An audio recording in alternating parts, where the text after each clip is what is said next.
Puji Tuhan. Puji Tuhan. Shalom saudara kekasih dalam Tuhan. Damai sejahtera bagi kita semuanya. Amin. Haleluya. Bapak Ibu saudara kekasih dalam Tuhan, tiba saatnya kita akan mulai ibadah kita. Mari sebelum kita masuk dalam doa, mari kita arahkan segenap kehidupan kita. Kita fokus karena kita menyembah Raja di atas segala raja, Allah yang hidup, Allah yang berkuasa.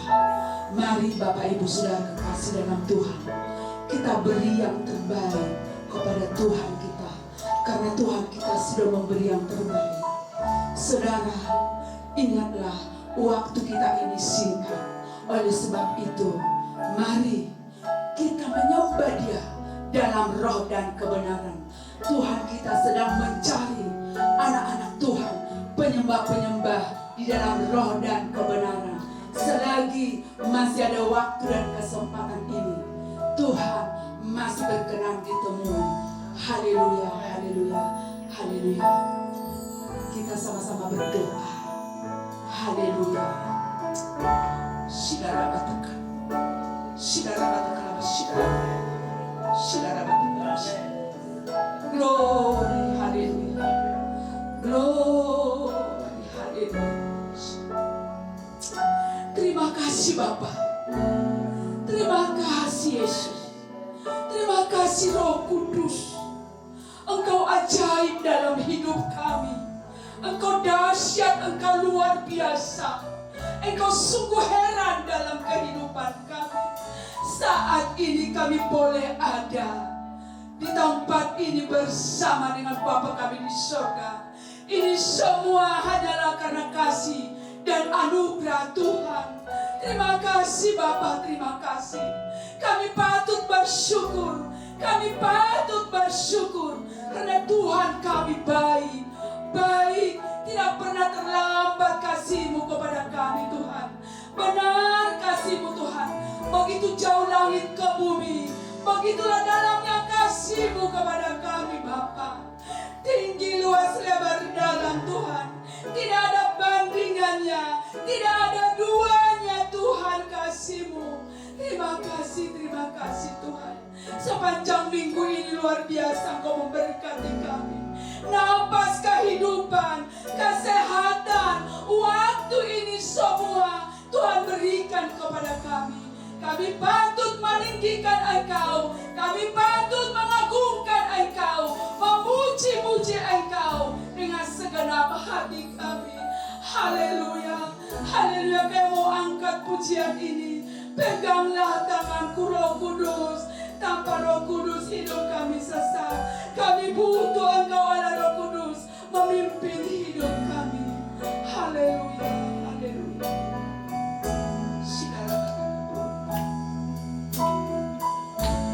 Haleluya.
rasakan Engkau ada di tengah-tengah kami Bapa. Engkau berkata 2 dan 3 berseru dalam nama-Ku. Aku ada di tengah-tengah mereka.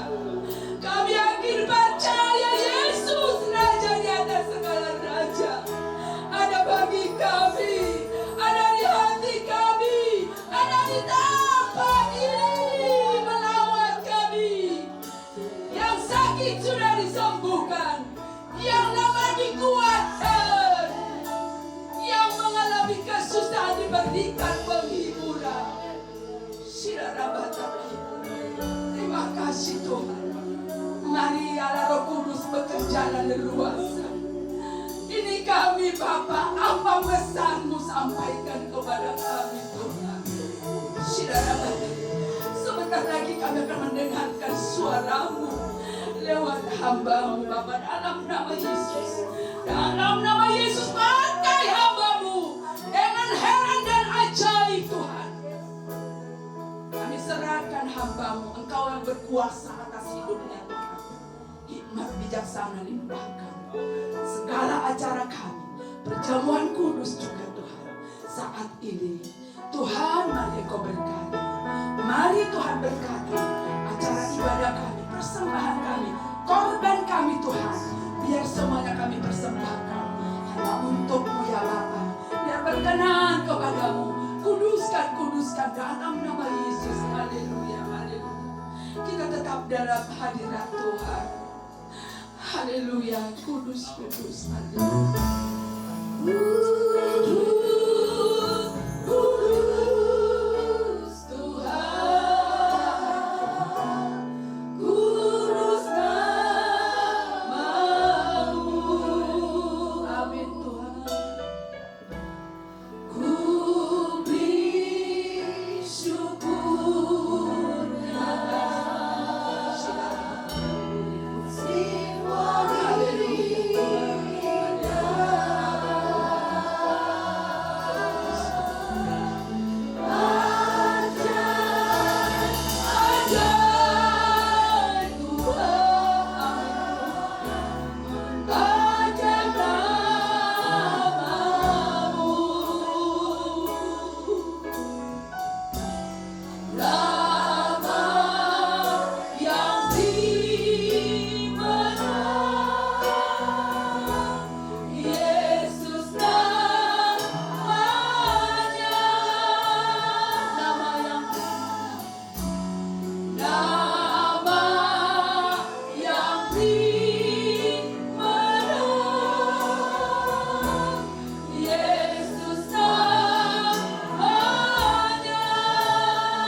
tetap berdiri. Kita mau bersorak-sorai dengan hati kita yang sungguh hidup dan benar. Mari kita sembah di dalam roh dan kebenaran. Dengan roh yang menyala-nyala, Allah kita heran dan besar. Karena Dia Allah yang besar. Allah yang besar. Haleluya. Allah kita heran dan besar. Allah yang heran. Allah yang kita semua berkati dengan limpah. Allah yang heran. Allah kita heran dan besar. Haleluya. Allah yang heran. Allah yang besar. Kita semua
baca bersama-sama kitab Zakaria pasal 4 ayat yang ke-6. 3, 2, 1. Maka berbicara ia, katanya, inilah firman Tuhan kepada Zerubabel, bunyinya, bukan dengan keperkasaan dan bukan dengan kekuatan, melainkan dengan rohku, firman Tuhan semesta alam. Kita ulangi.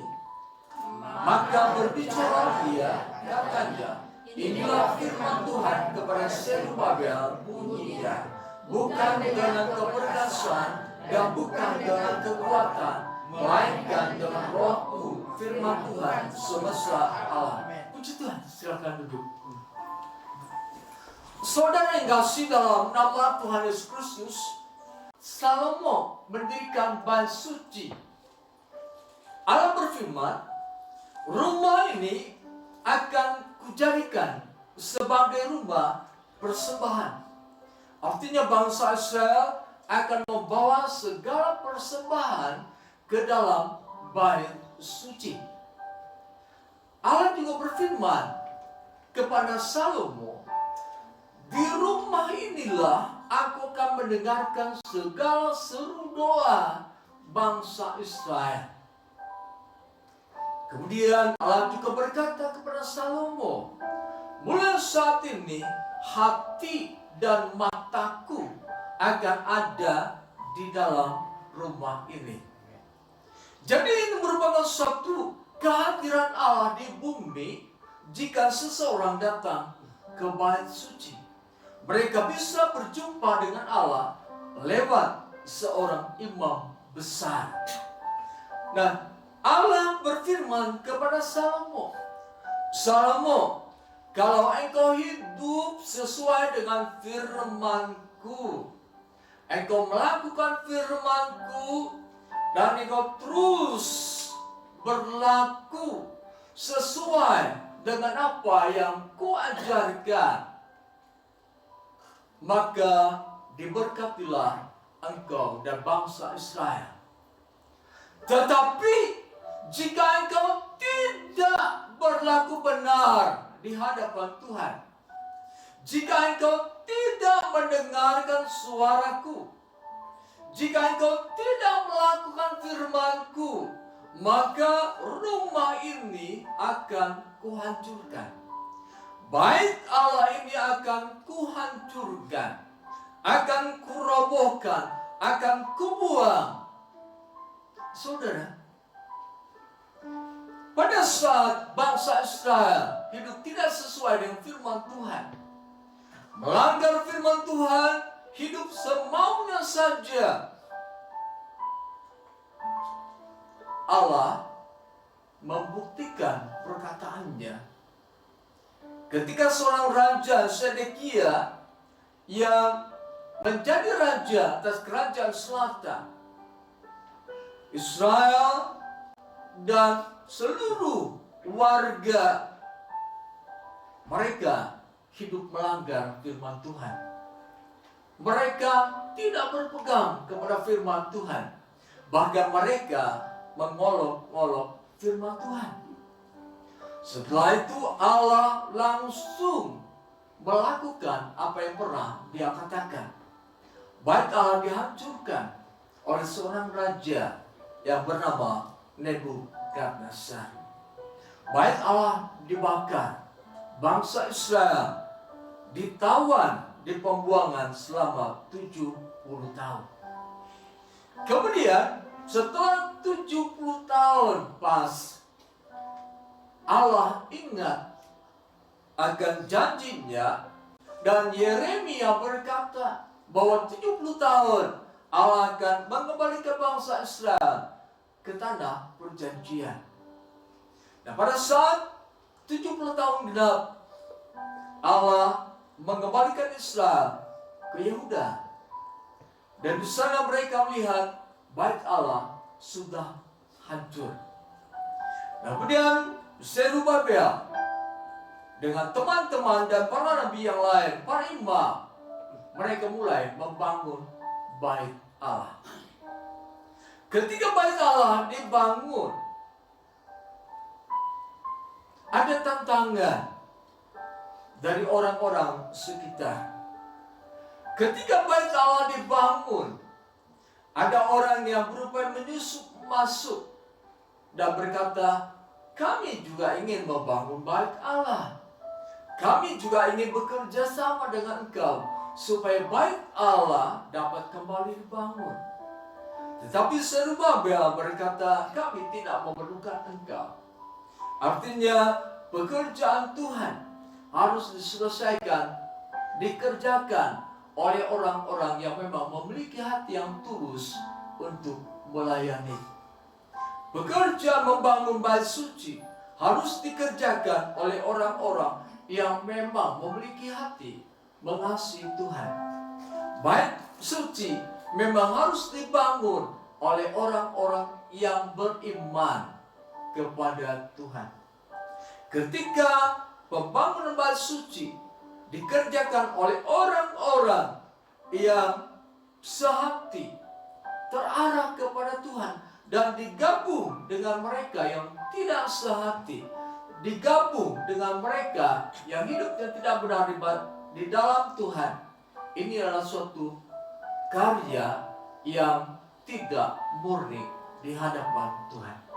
Sebab yang Tuhan inginkan pada saat bait suci dibangun oleh orang-orang yang memang mencintai Tuhan dan pekerjaannya. Nah, kita lihat siapakah Zerubabel. Kita buka kitab Hagai. Kitab Hagai pasal 2 ayat 1 sampai dengan yang ke-6. Saya akan bacakan bagi saudara. Pada tahun yang kedua zaman Darius, dalam bulan yang ke-7 pada tanggal 21 bulan itu, datanglah firman Tuhan dengan perantara Nabi Hagai, bunyinya, katakanlah kepada Zerubabel bin Shealtiel, Bupati Yehuda, dan kepada Yosua bin Yosadak, imam besar, dan kepada selebihnya dari bangsa itu demikian. Masih adakah di antara kamu yang telah melihat rumah ini dalam kemegahannya semula? Dan bagaimanakah kamu lihat keadaannya sekarang? Bukankah keadaannya di matamu seperti tidak ada artinya? Tetapi sekarang, kuatkanlah hatimu, hai Zerubabel. Demikianlah firman Tuhan. Kuatkanlah hatimu, hai Yosua bin Yosadak imam besar. Kuatkanlah hatimu, hai segala rakyat negeri. Demikianlah firman Tuhan. Bekerjalah, sebab aku ini menyertai kamu. Demikianlah firman Tuhan semesta alam. Sesuai dengan janji yang telah kuikat dengan kamu pada waktu kamu keluar dari Mesir, dan rohku tetap tinggal di tengah-tengahmu. Janganlah takut. Nah saudara, Zerubabel adalah seorang bupati Yehuda yang membangun kembali bait suci yang sudah dirobohkan oleh Nebukadnezar.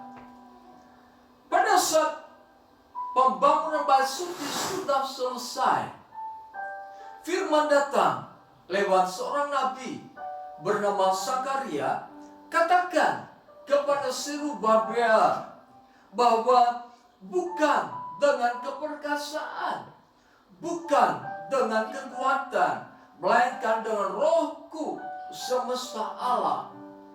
Artinya begini, Zerubabel, engkau memang sebagai bupati, engkau memiliki keperkasaan, engkau memiliki kekuatan, engkau memiliki kekuasaan untuk membangun bait suci yang sudah dirobohkan. Tetapi Allah berkata, bukan karena keperkasaanmu, bukan karena kekuasaanmu, bukan karena kekuatanmu, tetapi rohku yang mengerjakan semuanya itu. Dengan kata lain, tanpa roh Allah, mereka tidak akan membangun bait suci. Jadi ketika dalam kehidupan kita bangkit, ada suatu gerakan dalam hati ini untuk hidup benar di hadapan Tuhan, untuk membangun tradisi yang baik di hadapan Tuhan. Itu karena Roh Allah yang bekerja dalam kehidupan kita. Ketika dulu kita tidak setia beribadah, kemudian dalam hati kita ada roh yang terus mendorong kita untuk setia beribadah kepada Tuhan. Itu adalah pekerjaan Roh Tuhan. Ketika kita didorong untuk berlaku setia dalam doa-doa di rumah, doa-doa di tempat kita bekerja, kita berdoa di dalam hati, itu adalah Roh Tuhan yang berbicara kepada kita. Ketika kita bersaksi dan bersaksi dan bersaksi, itu juga karena Roh Tuhan yang bekerja dalam kehidupan kita. Ketika kita berkumpul bersama-sama, kita saling menasihati satu dengan yang lain, itu adalah Roh Tuhan yang bekerja dalam kehidupan kita. Jadi segala sesuatu bentuk kehidupan yang mengarah kepada kebenaran firman Tuhan itu karena Roh Allah yang bekerja dalam kehidupan kita. Dengan demikian, segala bentuk kegiatan dalam kehidupan kita yang berupaya menjauhkan kita dari Tuhan harus kita jauhkan, sebab itu bukan dari Roh Tuhan. Yang mengajak kita malas dan meninggalkan Tuhan, harus kita tolak ajakan tersebut, sebab itu bukan dari Tuhan. Yang mengajak kita tidak meyakini firman Tuhan, itu harus kita tolak, sebab itu bukan dari Roh Tuhan. Jadi segala bentuk kegiatan yang berasal dari Roh Tuhan akan berfokus kepada firman Tuhan. Roh Tuhan, Roh Kudus, inilah yang akan mengajarkan kita kepada segala sesuatu yang merupakan kehendak Tuhan. Roh inilah yang membawa kita kepada seluruh kebenaran firman Allah. Roh inilah yang akan mengingatkan kita akan segala kebenaran firman Allah. Jadi segala bentuk kegiatan dalam hati, pikiran, dan perasaan kita yang mengarah kepada firman Tuhan, itu artinya Roh Allah bekerja dalam kehidupan kita. Oleh sebab itu, segala bentuk kegiatan yang bertentangan dengan firman Tuhan harus kita tolak, sebab itu bukan berasal dari Roh Tuhan. Itu berasal dari dunia. Dunia akan coba masuk dalam kehidupan kita, dan lama-kelamaan dunia akan menyeret kita untuk jauh dari Tuhan. Jadi kehidupan yang Tuhan kehendaki, hendaklah kamu menjadi serupa dengan gambaran Yesus Kristus. Rasul Paulus katakan, jangan menjadi serupa dengan dunia ini. Itulah yang Tuhan kehendaki. Zerubabel mendengar firman Tuhan. Hai Zerubabel, bukan karena keperkasaan dan bukan dengan kekuatan engkau membangun bait suci, melainkan dengan Rohku semesta alam. Saudara yang dikasihi dalam nama Tuhan Yesus Kristus, bait suci yang pertama yang dibangun oleh Salomo dihancurkan karena mereka umat Israel, raja-raja, bahkan para imam pada saat itu hidup tidak benar di hadapan Tuhan, melanggar firman Tuhan. Mereka mendengar firman Tuhan, namun mereka menolak untuk melakukan firman Tuhan. Bangunan bait suci yang kedua yang didirikan oleh Zerubabel dan lain-lain. Kemudian pada bagian yang lain, ada bait suci yang dibangun oleh Herodes. Bait suci yang ketiga itu juga dirobohkan, dihancurkan. Nah, bukankah Allah berfirman, mata dan hatiku akan ada di dalam rumahku, yaitu bait suci. Aku akan mendengar setiap doa yang dinaikkan di tempat ini. Ini melambangkan satu bentuk bait di mana Allah hadir di dalamnya. Dan di dalam Kejadian pasal para rasul, di sana mulai muncul gereja-gereja Tuhan.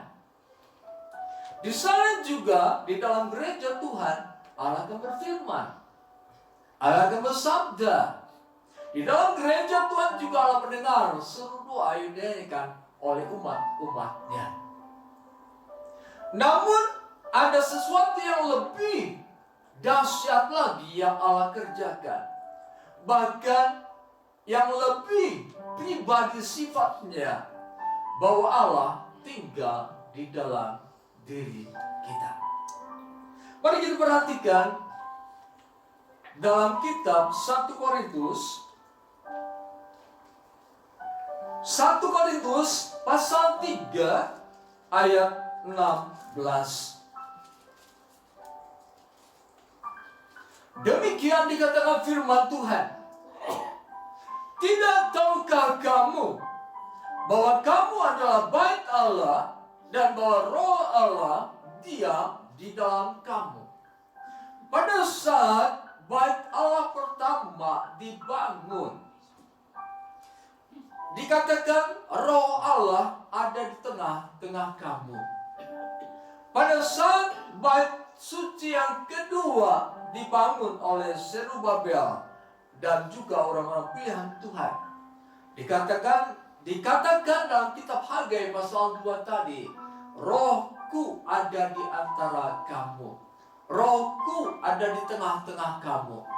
Tetapi di dalam 1 Korintus pasal 3 ayat 16, di sini katakan Roh Allah tinggal di dalam kamu. Jadi setiap orang yang percaya bahwa Yesus adalah Tuhan dan Juru Selamat, di dalamnya ada Roh Allah. Kita mungkin yang diasingkan oleh masyarakat, kita dipandang rendah oleh masyarakat, kita bahkan mungkin dibuang oleh masyarakat, kita dihinakan oleh masyarakat. Sadar bahwa di dalam diri kita ada Roh Allah. Nah, kalau dikatakan bahwa kamu adalah bait Allah, kalau dikatakan bahwa Roh Allah diam di dalam kamu, berarti harus ada gerakan dalam diri kita bagaimana membangun kehidupan ini untuk sesuai dengan firman Tuhan. Hidup di dalam seluruh apa yang Tuhan perintahkan kepada kita. Dan kita perhatikan ayat yang ke-10, 1 Korintus pasal 3 ayat 10. Demikian dikatakan firman Tuhan. Sesuai dengan kasih karunia Allah yang dianugerahkan kepadaku, aku sebagai seorang ahli bangunan yang cakap telah meletakkan dasar, dan orang lain membangun di atasnya. Tetapi tiap-tiap orang harus memperhatikan bagaimana ia harus membangun di atasnya. Karena tidak ada seorang pun yang dapat meletakkan dasar lain daripada dasar yang telah diletakkan, yaitu Yesus Kristus. Entahkah orang membangun di atas dasar ini dengan emas, perak, batu permata, kayu, rumput kering, atau jerami. Sekali kelak pekerjaan masing-masing orang akan nampak. Karena hari Tuhan akan menyatakannya, sebab ia akan nampak dengan api, Dan bagaimana pekerjaan masing-masing orang akan diuji oleh api itu. Jika pekerjaan yang dibangun seorang tahan uji, ia akan mendapat upah. Jika pekerjaannya terbakar, ia akan menderita kerugian, tetapi ia sendiri akan diselamatkan, tetapi seperti dalam api. Nah saudara, kita adalah bait roh Allah. Firman Tuhan katakan bahwa di dalam diri kita ada roh Allah. Kalau di dalam diri kita ada roh Allah, maka kehidupan manusia batinia kita inilah yang harus dibangun. Sebab manusia batinia inilah yang ada di dalam diri kita oleh dorongan roh Allah akan membawa kita pada satu kehidupan. Kehidupan yang kekal dan kehidupan kita selama di bumi ini. Firman Allah katakan bahwa seseorang dapat membangunnya dengan emas, perak, dan batu permata. Emas melambangkan hal-hal rohani yang bernilai tinggi dan abadi. Jadi, jika seseorang membangun kehidupannya dengan emas, dengan hal-hal rohani, yaitu iman dan firman, maka dia akan bertumbuh menjadi bait suci, menjadi bait Allah yang kokoh.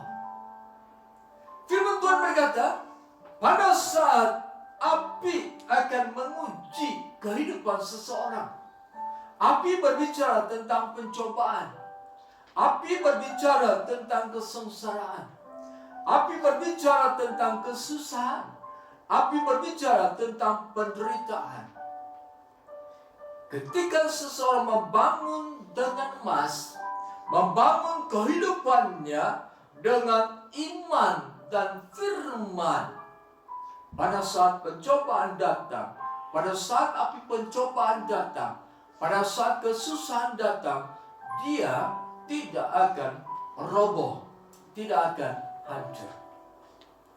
Dengan demikian dapat kita katakan bahwa kekristenan di zaman akhir ini akan ada kekristenan yang pada saat api pencobaan datang, mereka terbakar dan habis. Pada saat pencobaan kesusahan datang, mereka roboh. Kenapa? Mereka tidak dibangun lewat iman dan firman Tuhan. Tuhan Yesus berkata di dalam Matius pasal 7, seseorang yang mendengar firman Tuhan namun tidak melakukan firman Tuhan, ia bagaikan mendirikan rumah di atas pasir. Maka ketika angin datang, ketika hujan badai datang, maka robohlah rumah itu. Tetapi mereka yang mendengar firman Tuhan dan melakukannya, mereka seperti membangun kehidupannya dengan emas. Ketika api pencobaan datang, mereka tidak terbakar, melainkan imannya semakin nyata. Misalnya di dalam Alkitab, kita sering mendengar tentang Paulus. Dia meninggalkan segala sesuatu, meninggalkan jabatan, meninggalkan kehidupan yang enak-enak. Dia berpaling untuk hidup sesuai dengan firman Tuhan. Paulus banyak mengalami penderitaan. Paulus banyak mengalami siksaan. Namun karena dia membangun kehidupan kekristenannya berdasarkan firman dan iman, Paulus tidak goyah. Mari kita perhatikan 2 Korintus pasal 4.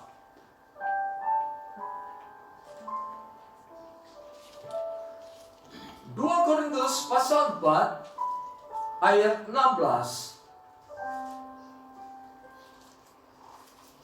Mari kita baca bersama-sama 2 Korintus pasal 4 ayat 16. 3, 2, 1. Sebab itu kami tidak tawar hati, meskipun manusia lahiriah kami semakin merosot, namun manusia batiniah kami dibaharui dari sehari ke sehari. Sebab penderitaan ringan yang sekarang ini mengerjakan bagi kami kemuliaan kekal yang melebihi segala-galanya, jauh lebih besar daripada penderitaan kami. Sebab kami tidak memperhatikan yang kelihatan, melainkan yang tak kelihatan. Karena yang kelihatan adalah sementara, sedangkan yang tak kelihatan adalah kekal. Paulus membangun kehidupannya berdasarkan firman dan berdasarkan iman. Sehingga pada saat penganiayaan datang kepadanya, dia tetap di dalam Tuhan.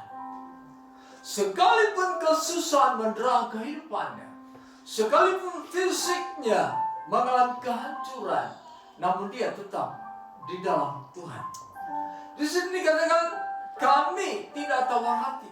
Artinya ketika pencobaan datang, ketika kesusahan datang, Paulus tidak bertanya kepada Tuhan, mengapa ini datang? Ketika pencobaan datang, ketika kesusahan penderitaan datang, Paulus tidak mengeluh. Paulus tidak bercerita kemana-mana, aku sedang mengalami pencobaan, aku sedang mengalami kesusahan, aku sedang mengalami penderitaan. Paulus tidak melakukan itu. Tetapi apa yang dia alami pada saat itu, dia berkata, kami tidak tawar hati. Mengapa bisa demikian? Karena Paulus membangun kehidupannya, membangun bait suci, bait tempat Roh Allah tinggal dalam hidupannya, berdasarkan iman dan firman. Nah, kalau seseorang membangun kehidupannya seperti Paulus umpamakan dengan emas, berarti dia membangun kehidupannya berdasarkan firman. Pemasmur mengatakan bahwa Tauratmu lebih berharga daripada emas. Artinya membangun kehidupan berdasarkan firman Tuhan. Kemudian Rasul Petrus berkata, kamu sudah membangun kehidupanmu berdasarkan iman. Artinya penderitaan yang kamu alami membuktikan bahwa kamu itu hidup di dalam Tuhan. Ketika orang-orang mengalami pencobaan besar, mereka tetap bertahan di dalam Tuhan. Rasul Petrus katakan, kamu telah hidup berdasarkan iman. Jadi kehidupan kekristenan pada saat ini yang kita perlukan adalah kehidupan yang dipenuhi dengan perjuangan. Berjuang untuk melakukan firman Tuhan. Berjuang untuk terus hidup di dalam iman. Kita harus melakukannya dengan sepenuh hati. Hiduplah berdasarkan iman. Hiduplah berdasarkan firman Tuhan. Ini yang akan membentuk kehidupan kita. Nah, saudara yang kasih dalam nama Yesus Kristus, jadi pada saat kita membangun kehidupan kekristenan kita berdasarkan firman dan berdasarkan iman, maka inilah yang akan membawa kita pada satu kekokohan di dalam Tuhan. Kita akan teguh di dalam Tuhan. Kalau kita perhatikan tentang berita-berita di sekeliling kita menyangkut tahun-tahun yang akan datang, adalah tahun-tahun yang akan menggoncangkan kehidupan semua manusia di dalam dunia ini. Tuhan tidak hanya menggoncangkan bumi, tetapi juga langit. Berbahagialah mereka yang menyadari dan melakukan bahwa saya harus membangun kehidupan kekristenan saya berdasarkan firman dan berdasarkan iman. Bukan membangun kekristenan saya dengan kayu jerami yang mudah terbakar. Artinya membangun kehidupan kekristenan berdasarkan hal-hal yang mudah saja. Artinya, yuk kita beribadah cukup 1 minggu. Kalau nggak beribadah juga nggak apa-apa. Itu namanya kita membangun kehidupan kita dengan kayu, jerami. Itu akan mudah terbakar. Pada saat datang pencobaan kita akan goyah. Ya. Jadi perhatikan dalam kehidupan kekristenan kita. Bahwa di dalam kehidupan kita ada Roh Allah. Roh Allah ini yang membawa kita untuk hidup taat kepada Tuhan, mendengar dan melakukan firman Tuhan. Roh Allah inilah yang akan membawa kita hidup berdasarkan iman. Jadi ketika kita tidak hidup berdasarkan iman, tapi hidup berdasarkan nasihat orang-orang yang tidak mengenal Tuhan, kita hidup berdasarkan buku-buku, kita hidup berdasarkan ramalan-ramalan bintang, kita hidup berdasarkan petunjuk-petunjuk orang pintar. Itu artinya kita membangun kehidupan kita dengan kayu dan jerami yang akan mudah terbakar. Sebab itu saudara yang kasih dalam nama Yesus Kristus, mari bersama-sama kita bangun kehidupan manusia rohani kita. Dengan apa? Dengan firman dan dengan iman. Ini saja 2 hal yang harus kita lakukan. Ketika kita membangun dengan firman dan dengan iman, ada kekuatan dan keperkasaan dari Tuhan hadir dalam kehidupan kita. Sehingga pemazmur katakan, dengan Allah kita akan lakukan perkara-perkara besar. Paulus katakan, dengan iman kita menjadi orang pemenang, bahkan lebih daripada sekedar pemenang. Bangunlah kehidupan manusia batinnya kita berdasarkan apa? Firman dan iman. Ini akan terus menjadikan kita kuat dalam bertahan dalam kesusahan yang akan datang melanda dunia dan segala isinya. Puji Tuhan, sekian firman Tuhan.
Anugerah berkat Allah, cinta kasih Yesus Kristus, kekuatan penghiburan dan pertolongan dari Allah Roh Kudus kita terima mulai saat ini sampai kedatangan Yesus Kristus yang kedua kali ke dalam dunia ini.